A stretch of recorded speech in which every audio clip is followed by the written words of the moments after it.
Dahil nagtitipid ako kaya second hand na grills yung binili ko para at least makamura ako.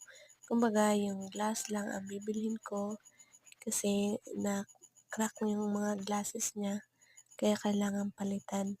And then kailangan siyang i-repaint dahil, matagal na siyang, window grill na pinagpalitan ng dating may-ari.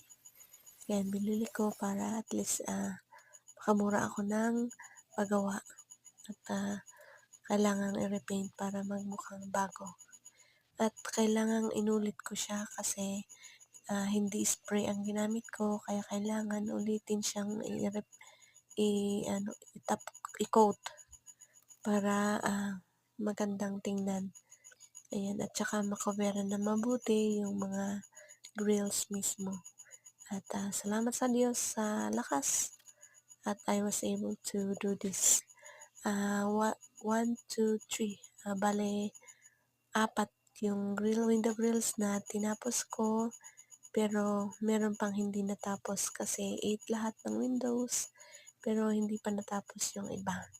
So, hanggang dito muna. Thank you. God bless. Ngayon pala ay October 1, 2025.